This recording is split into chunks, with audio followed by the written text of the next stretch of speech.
Hey, what's going on YouTube? This is CJ. We're going to jump right back into episode 17 of the JBJ 65 gallon reef build. Now, if you're new to the channel or you stumbled across this video by mistake, feel free to hit that subscribe button, notification bell to stay up to date on all the latest content, live streams, what you will not know about without that bell being hit. So let's go ahead and jump right into this. We're basically going to follow up on the last update when I misdiagnosed the tank, thinking that it was cyanobacteria, which ended up being dinos in my reef tank, right? Never had them before, so this is definitely a new experience for me to learn from. So I'm going to share everything I've done thus far to try to combat this and kind of let you guys know how it's going and hopefully the future master plan on getting this eliminated from my tank. So like usual, all of these updates is kind of a week-long time lapse of random clips and footage that I've gathered throughout the battle. And this clip is going to be directly after my last water change on the tank.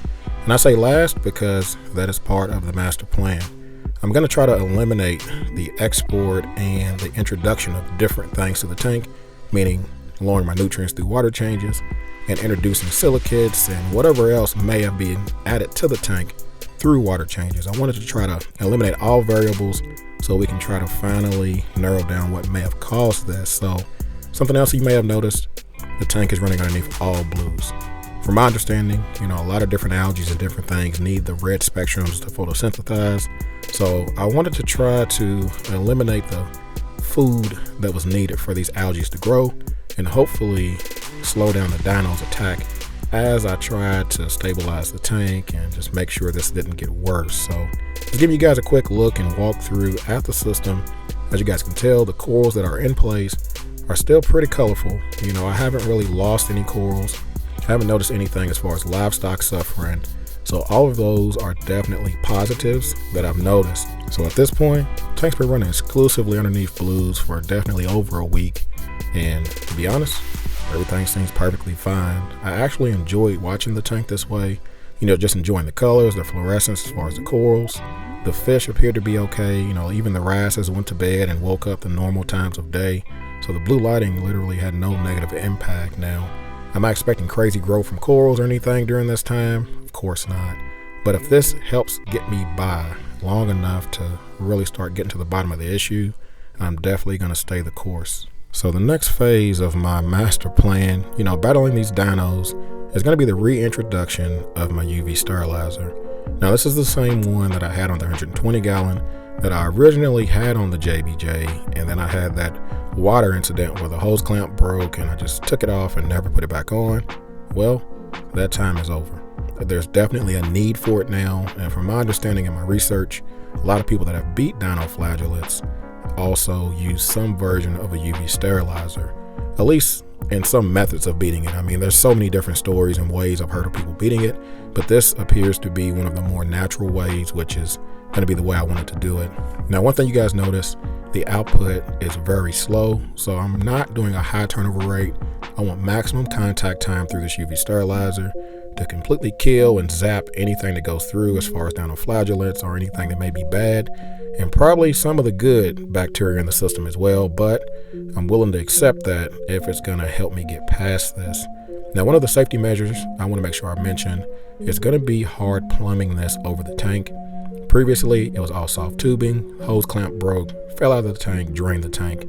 Now I have it barely submerged below the surface, so worst case scenario, if there is something that breaks loose, it's only going to drain the tank maybe an inch in the return section, which would only equal maybe a quart of water from the JBJ. So definitely looking forward to running the UV Sterilizer and seeing the results I can get from it.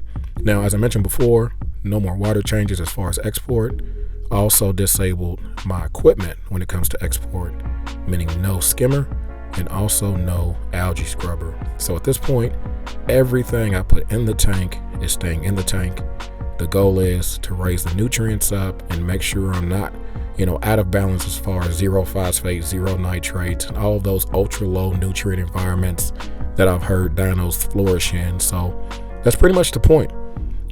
Raise everything naturally without having to worry about dosing nitrates and phosphates. Just feed heavy, eliminate export, and just let the tank do what it do. Now, when it comes to feeding heavy, I'm including frozen food I'm also including flake food, also including pellet food, literally just feeding and feeding and feeding and feeding some more. Now the fish, they're plump and happy. These guys are having the time of their lives, but I haven't noticed anything crazy happening, and that's the funny part. Eliminate the export, and it appears that the tank is actually doing a little better because of it. So that's one of those things to where really makes you wonder, sometimes less is more in this hobby. Do you have to go for the quick fix? Do you have to jump on the bandwagon and use a bunch of bacterias, or use a bunch of this or a bunch of that? Or is there a natural way to get out of every issue that you have on your tank? So that's what I'm trying. And to be honest, I'm noticing great results thus far. Is it completely gone? Of course not. But there is a clear decrease in the amount of Dino Flagellants that shows on my sand bed during the day. And at night, it's actually showing crystal clear. Literally, there's nothing. So, with understanding that these things during the night change, they go waterborne, or they may not show until the lights come on. So with all that being said, I have noticed a decrease in the amount of dinos showing on the sand bed, and a definite increase in the amount of algae showing in my display. Now, this is an expected outcome. Just think about it. I'm feeding the tank heavy. I've eliminated all exports. So what's going to happen with all those additional nutrients? Once I turned on the full spectrum lighting, which I have at this point, I'm back to my Coral AB Plus settings, introduces the full spectrum, the red spectrums, all the things that algae need to photosynthesize, all the things your corals need to photosynthesize. All those things are now active in the tank with a bunch of extra nutrients to feed off of. So algae is pretty much the expected outcome. But why am I happy about this? Well, I'm going to say happy, but why I'm okay with this? Well, main point being, I need something to help outcompete the Dino Flagellants in my system, without having to go the bacterial route and dosing the tank and, adding Vibrant or Dr. Tim's or all those things. Also remembering I have a UV Sterlizer that's running 24/7 that would pretty much eliminate those bacteria from working. I want to try to do this naturally and letting algae do the battle for me. And it appears to be going according to plan. Now, is it unsightly? Is it something that you want in your reef tank long term? Of course not. Who wants a bunch of green stuff floating all over your rock work? But if this is helping me with the battle, I'm all for it. And later on in the game, once the dinos are gone, then I'll focus on getting this algae out of the system. And for anyone that follows my channel, I'm pretty much a master when it comes to whipping out the Be Easy toothbrush, knocking this off the rock work and getting rid of these algae issues in the tank. And when it comes to getting rid of algae, it's pretty simple for me. All it would just involve is re-enabling my export, meaning turning my skimmer back on and or algae scrubber, or one or the other. Honestly, I may not even need both to get rid of this algae, but something out competing the display in my sump area is all I'll need. And then of course, maybe a little blackout here and there to kind of help finish them off and help the algae scrubber or skimmer kind of take over that part. So, is that something that I could have tried on the dinos? I've heard people say that, but honestly, I don't believe a blackout is going to be the solution long term for the dinos. Knowing that those things are not purely photosynthetic, that they feed on algae and they feed on different things in the tank to kind of keep them alive just until the lights come back on, and then boom, the dinos will be back. So at this point, I'm just going to let the tank do what it do. I'm not going to trip out. I'm going to let it grow the algae. I'm going to let it, naturally try to find a balance. And then hopefully, once things are in balance, I can slowly start introducing the export and maybe introduce water changes again. But to be honest, not really overly concerned with water changes at this point, because I really may not need them, especially when you consider, the points of water changes. If I don't really need the export because I'm exporting with the equipment on my tank, and I don't need anything as far as supplements because I have different ways of supplementing the tank, then really, what's going to be the point? So for those of you all watching and wondering, how are you going to supplement the tank? Export nutrients, that's one thing, but what about utilization? Alkalinity, calcium, magnesium, the things that corals and coralline and all those kind of things need to survive in the system, especially if you're not doing water changes. Well, the answer for me is going to be going back to what I used to use on the 120 gallon, which is going to be my calcium reactor setup, which luckily I kept and held on to. Didn't get rid of this when I broke that tank down. I kept everything. I kept my CO2 tank, my regulator, and it even still had CO2 in the tank, which was awesome. I just kept this stored for over a year, waiting for the time and the moment like this to where I can finally get it back in action. So besides the CO2 tank and regulator, we also had to add a little more when it comes to the media, because I actually ran out of it in the last system. And this time around, I decided to go with the extra coarse. Instead of the normal arm coarse media, it's a little bigger, a little wider. It's gonna melt a lot slower in the reactor. And then hopefully the larger gaps between it is gonna clog a lot slower when it comes to detritus getting inside the calcium reactor and having to be maintained. I'm trying to keep this as hands-free as possible. I also want to mention the NeoMag, which is going to help supplement the magnesium. So with these medias together, it's going to take care of all of the supplementation needs, at least the major elements in the system. So when it comes to the calcium reactor itself, we're going to be reusing the Aquamaxx T1 calcium reactor. Now, I previously had this installed on the 120 gallon, my previous build. If you missed that video, I'll link it to this one. That build was a little different. It was actually inside the sump and being supplied through this tank's manifold. So it's a total different setup than I'm gonna do on the JBJ. You know, considering it's gonna be external, it's gonna be fed a different way, and it's gonna have an opportunity to leak. You know, definitely adds a little bit more as far as making sure this is okay, meaning all of the O-rings are intact, you know, making sure all of the quick connects are intact, didn't miss any screws, or, you know, just making sure that it looks like it was in working order, because the last thing I need is another leak in the system. I've had enough of those so far. So, you know, as far as the eye check goes, everything appears to be in working order, but we'll find out once and for all, once we get this thing full of media, and once we get this thing full of water and actually running on the tank. Now, as I mentioned before, this setup's going to be a little different, not running the calcium reactor off a manifold. This time I'm going to be using the Skimmer peristaltic pump. Now, this came from saltwateraquarium.com. If you guys are not familiar with that site, go check it out. Tons of equipment, media, you know, tank needs. It's a one-stop shop. You definitely can find what you need if you go there.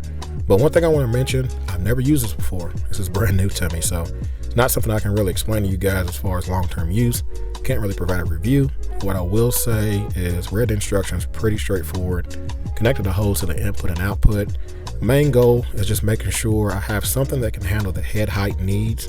Getting water from the calcium reactor, you know, around 3 to 4 feet from the bottom of the cabinet, all the way up to the tank with a constant flow that I can control. And this definitely is gonna get the job done for me.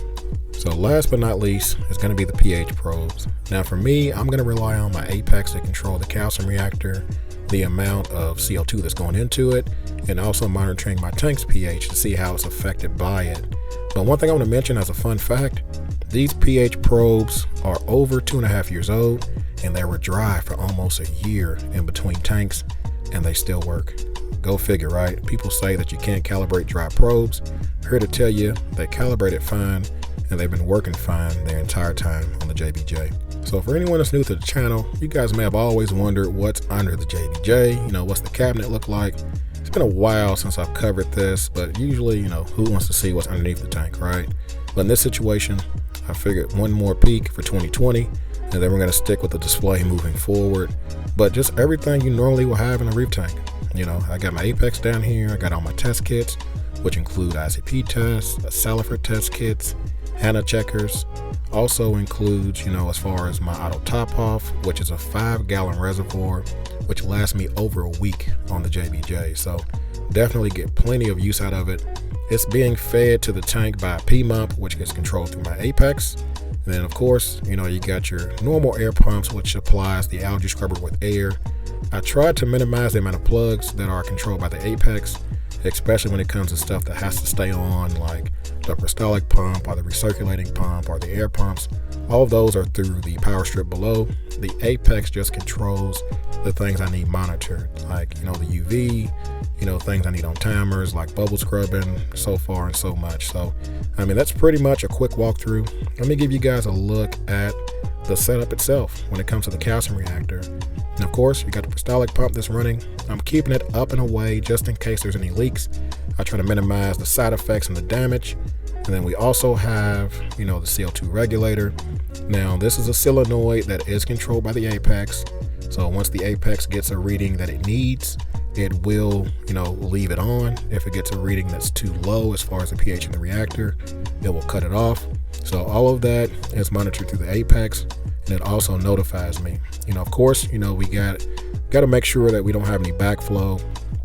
So we do have something in line to make sure that doesn't happen.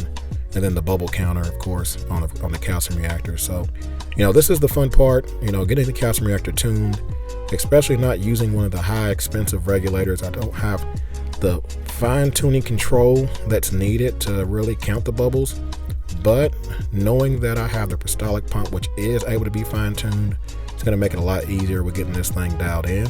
Now, one thing I want to mention, this calcium reactor has a recirculating pump on it. It's a Sechem pump, which is completely silent, which I had to kind of kick to get started again. The propellers were kind of clogged up, but once I got that thing going, it is now recirculating water inside the reactor, recirculating that CO2 that's in the reactor, and helping it kind of work way more efficiently and getting the job done that much easier. So one thing I also want to mention, the order of the media. I have the coarse media down below, and I have about 2 inches or so of the Neo Mag. It's roughly a 90-10 mixture, 90% the arms media, 10% magnesium, which is definitely something that you want to pay attention to if you're going to do it this way. Now, last but not least, is going to be the pH probe. Now, this mounts in the top of the reactor. This is something that's also controlled through the Apex, which allows the Apex to know what the pH is inside, which lets it control the amount of CO2 going into it and all of that kind of stuff. So I know I'm talking fast, but I don't really want to go through the entire setup of this calcium reactor again. So once again, if you want to see a more detailed video on this Aquamaxx T1 calcium reactor set up a different way, go back and reference the video that I made on the 120 gallon. But the main thing I want to share with you all, the difference is going to be how it's feeding to the tank. The peristaltic pump is actually pulling water through the reactor, creating a vacuum, pulling it through, and then pushing it up to the display, which I found has been very, very easy to do, and also allows me to control the amount of flow and hopefully minimize leaks. I don't have pressure inside the calcium reactor. There's now a vacuum, so if there was any kind of potential leak, then it's going to be mitigated and minimized because of this. But we'll see what happens. So far, so good. So let's finally take another look at the JBJ. Now, this is going to be the most recent footage of the tank. Everything prior to this was just over the last week or so, setting up calcium reactors and, just getting the tank back in order. But at this point, it's looking pretty damn good. Considering I'm in the middle of a Dino Flagellant fight, just look at the tank. I mean, the sand bed is not completely overrun. I do have algae growing in the tank, but when it comes to the fish, the livestock, they're as vibrant as ever. The corals in here appear to be doing okay. Are they the best they could be? Of course not. Now, I did add one additional fish. I tried to add something to help turn over the sand, but end up picking the wrong fish. The sleeper goby that's kind of swimming around, you'll see him. He's kind of a, waste of bioload at this point. Probably going to swap that guy out for a diamond goby, with the point being wanting to stay with the natural course of getting past this issue, meaning something that's going to help turn over the sand bed. It may not be in here permanently, but it's going to help me not have to keep looking at the sand and, intervening myself with a stick or something. So, at this point, haven't added anything else to the JBJ. Later on down the line, once I have the need for export and can starting that again, then, we'll cover that later in the next video. But at this point, we're rocking and rolling. Master plan is in full effect. No more water changes. Calcium reactors running. Gonna get that thing dialed in slowly. It's gonna take time, small adjustments, testing the tank and all those things. So at this point, almost ready to rock and roll and get out of here. I do want to mention a couple of things I didn't mention earlier. Water test wise, nitrates we're looking at 10 to 15 parts per million. Phosphates on my ultra low HANA checker, we're coming in around 0.045. So we're definitely seeing nutrients in the tank, and the plan is definitely working. So I'm gonna keep you guys up to date on what happens next, but I figured I'd catch you guys up. So this is the first video of 2020. I want to wish everyone a happy new year. And if you're around to this point of the video, definitely give it a thumbs up if you enjoyed it. And as always, hey, you guys like, comment, subscribe. You guys keep doing what y'all do. Y'all be easy and happy reefing. Peace.